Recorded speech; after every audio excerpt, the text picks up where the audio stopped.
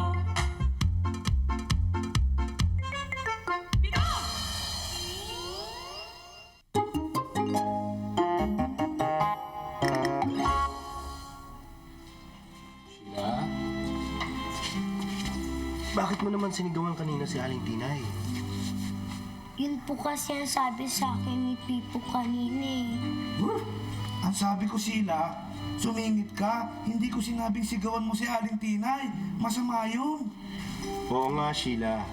Yung ginawa mo kanina ay tanda ng kawalang galang sa mga nakatatanda sa'yo. Yung pagsingit mo kanina, hindi tama. Dapat matuto kang maghintay. Ang tagal po kasi eh. Kahit na, kailangan matuto kang maghintay at makiusap. Isipin mo na lang, kung nauna ka at may sumingit sa'yo, di ba magagalit ka? Siyempre po. Ayun naman pala eh. Tapos kung may kailangan ka at sinigawan ka, matutuwa ka ba? Hindi po. Dapat ay matuto kang maghintay at maging magalang. Dahil kung lahat ng tao ay walang respeto at mainipin, abay mawawalan tayo ng mga tinderang katulad ni Aling Tinay. Ay, ayoko pong maging masungit si Aling Tinay. Ganun naman pala eh. O sige, ang mabuti pa eh, pumunta ka na doon sa tindahan ni Aling Tinay at humingi ka na sa kanya ng paumanhin. O sige po, salamat po, Mampol. Halika na, Pipo. Ingat kayo ha.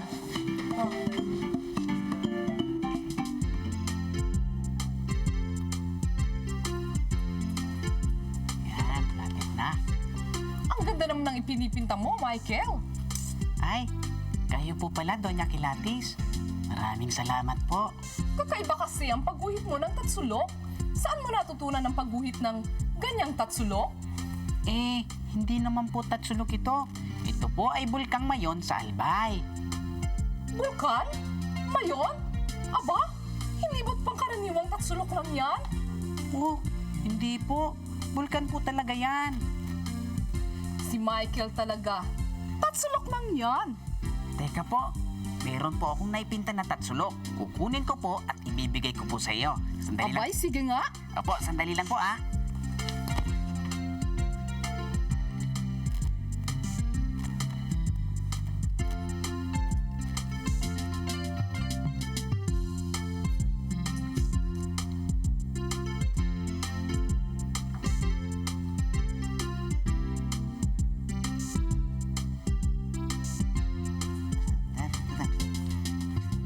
Doña Kilatis, ito na po. Aba, tatsulok nga. Maraming salamat. Ganito ang tatsulok. Eh di naniniwala na po kayo sa akin, Doña Kilatis, na bulkan nga po yung naipinta ko. Abay, oo. Ganyan nga ang itsura ng bulkan. Oh, bulkan ka nga! Naku, oo nga. Sumasabog na, Doña Kilatis. Yan, ito tayo. Baka masabugan tayo. Tayo dito, Doña Kilatis.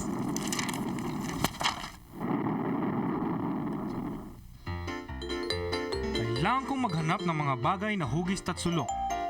Saan kaya rito? Ito kayang tinutungtungan ko? Tatsulok kaya? Naku, hindi yata. San pa kaya? Ayun! Mukhang tatsulok yun ah. Tatsulok nga! May 3 gilid at 3 sulok. Mayroon pa kayang iba? Maghahanap pa ako sa banda roon. Aha! Mga tatsulok kaya ito? Titingnan ko nga. Hindi 3 gilid nito. Hindi tatsulok to. Ito kaya? Hindi rin yata. Tingnan ko nga itong pangatlo. Wala namang sulok ito ah. Hindi rin tatsulok ito. Saan kaya merong tatsulok?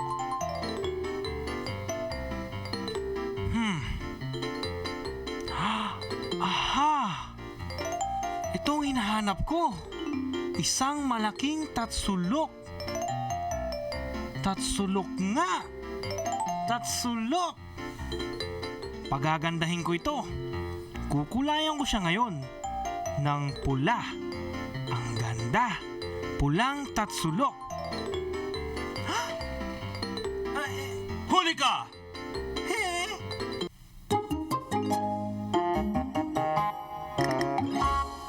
Anong mga salita ang nagsisimula sa titik G? Gunting. Ang gunting ay nagsisimula sa titik G. Gasera. Ang gasera ay nagsisimula sa titik G. Gagamba. Ang gagamba ay nagsisimula sa titik G.